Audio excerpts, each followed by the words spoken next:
Welcome to The Last Word, my weekly commentary on life and work in San Antonio and Texas. The best government is local government. The people closest to the challenges and opportunities in any given city or community are the leaders who live and work there. Take San Antonio, for example, with its city manager form of government. Locally elected officials and professional municipal executives manage the city's finances, its budget, capital projects essential to critical infrastructure like roads, sidewalks, flood control, water and sewage systems, etc. And in fast-growing Sunbelt cities, even the most ambitious bond programs fall short of addressing all of the community needs. San Antonio's local leaders call on voters every 5 years to approve new bond cycles.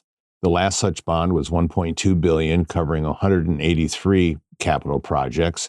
It was approved by voters in 2021 for the 2022-2027 cycle. A new mayor and city council will be tasked along with city staff to identify projects in the coming year for the 2027 bond. The Republican-controlled state government, including the Texas Legislature and all state agencies, have been taking aim at home rule authority in the state's major cities for many years now. The Republican Party has a lock grip on the state budget, and the majority needed to pass laws that diminish the power of city managers, mayors, and city councils in predominantly Democratic cities and counties. So, San Antonio once again finds itself in the crosshairs. The state-local separation of powers enshrined in the Texas Constitution has guided San Antonio and other home rule cities for more than 100 years. That separation has served citizens well. Governor Greg Abbott, however, has urged state lawmakers to further constrain city authorities by changing the rules governing bond elections, which now require a simple majority of voters to approve. Abbott and the state legislators carrying the proposed legislation want to change that to a requirement that 2/3 of voters approve the bonds. School boards would face the same hurdle. No such hurdle, of course, is being proposed to elect statewide office holders. As the San Antonio Report noted in its article this week, if approved, House Bill 2736 would take effect in September. Notably, that would be ahead of a November bond election the city has been considering to fund streets, sidewalks, and utilities related to Project Marvel at Hemisphere. A similar proposal, House Bill 5490, would take effect early next year. Bexar County Judge Peter Sakai and the county commissioners are considering asking county voters to increase the venue tax in the November election to help pay for their share of Project Marvel. Unfortunately, the Texas legislature continues to be dominated by rural and suburban conservatives who wield outsized influence over the state's major metros, which are home to 2/3 of the 30 million people in Texas, but also to most of the Democratic voters. That makes San Antonio and the other major metros a political target. At the same time the bill is under consideration, a political action committee controlled by Abbott is seeking to control the mayor's race in San Antonio by providing former Texas Secretary of State Rolando Pablos with outsized campaign funding.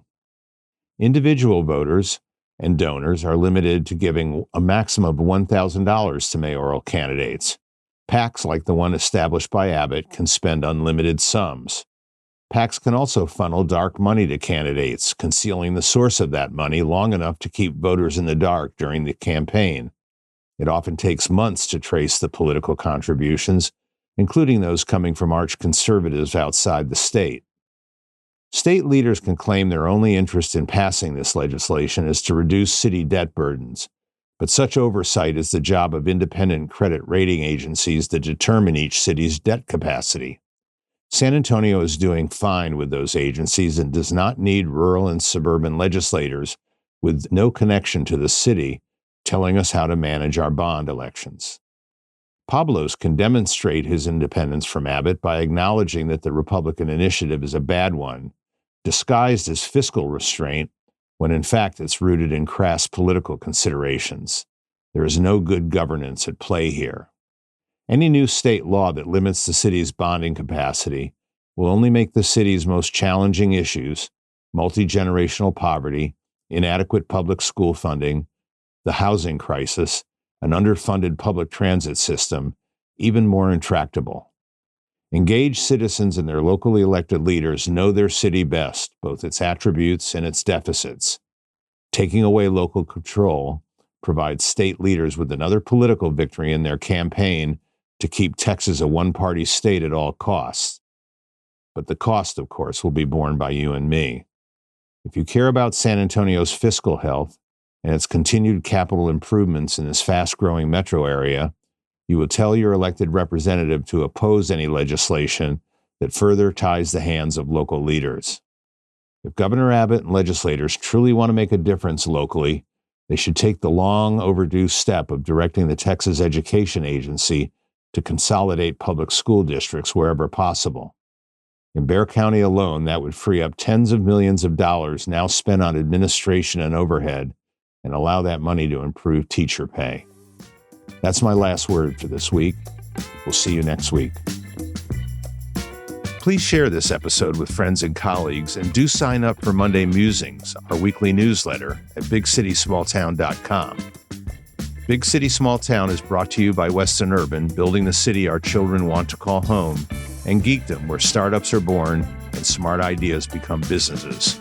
Our producer is Corey Ames, video by Erica Rempel, and sound engineering by Alfie De La Garza of Sound Crane Audio. We will see you next week.